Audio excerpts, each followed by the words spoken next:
Educate అయినా కూడా sir మొన్న తెలంగాణలో చూసుకున్నట్లయితే బీఆర్ఎస్ మీద వ్యతిరేకతతో కాంగ్రెస్కు గెలిపించే ప్రయత్నం చేశారు, గెలిపించారు. సో ఇప్పుడు కాంగ్రెస్ ప్రభుత్వం ఉన్నది. మళ్ళీ తిరిగి అంటే ఒక పార్టీ ఇంకో పార్టీ ఇట్లా ఈ పార్టీలు ఎంచుకుంటున్నారు తప్ప. అదే ప్రజలు తెలుసుకోవాల్సింది ఏంటంటే ఎవరు మంచి ఎవరు చెడు.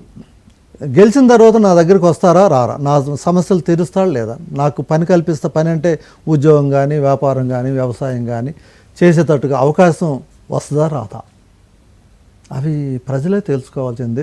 బీఆర్ఎస్ఆ కాంగ్రెసా లేకపోతే ఇంకో పార్టీ అనేది కాదు. అట్లా మీరు ప్రజల్ని చైతన్యవంతం చేయడానికి ఏదన్నా ప్రజలను చైతన్యం కార్యక్రమం అయితే 75 సంవత్సరాల్లో చాలా నాయకులు చేశారు. మీరే చెప్పారు పోరాటాలు చేస్తున్నా కానీ వాళ్ళు రావట్లేదు అనేసి. అంటే ఎడ్యుకేట్ చేస్తే ఎడ్యుకేట్ అవ్వరు, సెల్ఫ్ మోటివేషన్ కావాలి. ఎస్, ఇప్పుడు దాకా మనం 75 సంవత్సరాలు ఈ రాష్ట్రాన్ని పలానా వాళ్ళు పరిపాలించారు, పలానా కులస్తులో మతస్థులో పరిపాలించారు. మనం ఎక్కడ, మన స్థానం ఎక్కడ ఉంది? నేను పేదవాడిగానే ఉన్నానా లేకపోతే ఏమన్నా లక్షాధికారి అయ్యానా? ఎందుకు కాలేదు? పేదవాడి నుంచి లక్షాధికారి కావడానికి ఏదైనా మార్గాలు ఉన్నాయా? ఎవరు చేస్తారు అనేది సింపుల్ థింగ్. ఇదేమి పెద్ద దీనికేం విద్య కూడా అవసరం లేదు, ఉద్యమాలు కూడా అవసరం లేదు. ప్రతి పేదవాడు ఆలోచించాల్సిన కనీసం ఆలోచిస్తే మార్పు వస్తుంది. నా కొడుకు కూడా పేదవాడిగా ఉండాలా, ఇదే క్వశ్చన్. అట్లా ఆలోచించుకునే టైం ఇవ్వకుండా వాళ్ళకు టీవీలని సెల్ ఫోన్లని అప్పులని ఇదని అంటే ఆలోచన వచ్చిన తర్వాత ఏ వ్యక్తి కూడా మారడు. ఇప్పుడు అమ్మో ఓటేస్తే మురిగిపోద్దేమో, ఇది ఒక పెద్ద జాడ్యం.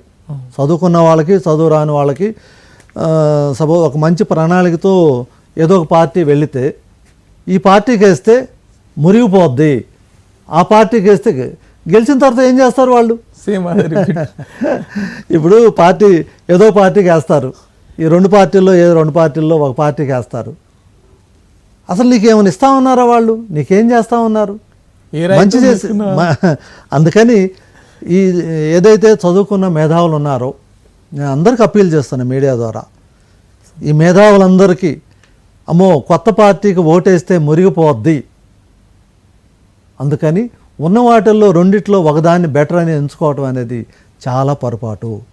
నీ ఆశయాలకు దగ్గరగా ఉన్నాయా, ఈ ప్రజలకి ఏం చేస్తుంది, ఈ పార్టీ వస్తే ఏం చేస్తుంది ఆలోచించి నీ బలాన్ని కనుక చూపించగలిగితే ఓటు ద్వారా.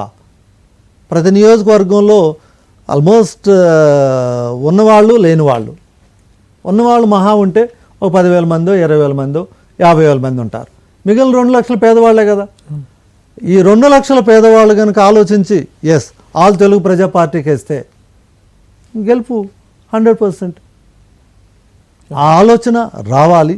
ఆ ఆలోచన వస్తే ఏంటంటే 100% ప్రజలను లక్షాధికారిగా చేయొచ్చు. పేదవాడు మాత్రం ఏ కుటుంబమైనా ఆలోచించాల్సింది నా పిల్లలు కూడా ఈ స్థాయిలోనే ఉండాలా అవసరం లేదా.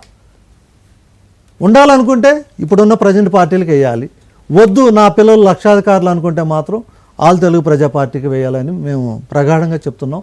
ఈ గెలిచిన తర్వాత ప్రతి ఒక్క ఎమ్మెల్యే కూడా ఇంటింటికి తిరుగుతాడు, without security without protocol. Right. Okay sir, thank you sir. Right, thank you.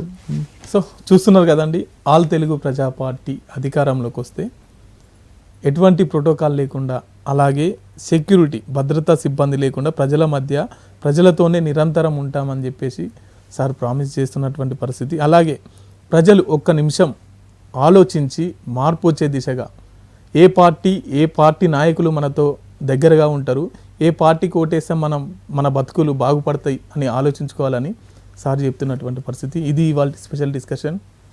చూస్తూనే ఉండండి మాస్టర్ కి టీవీ. ఇది సామాన్యుడి స్వేచ్ఛకు సంగీతం.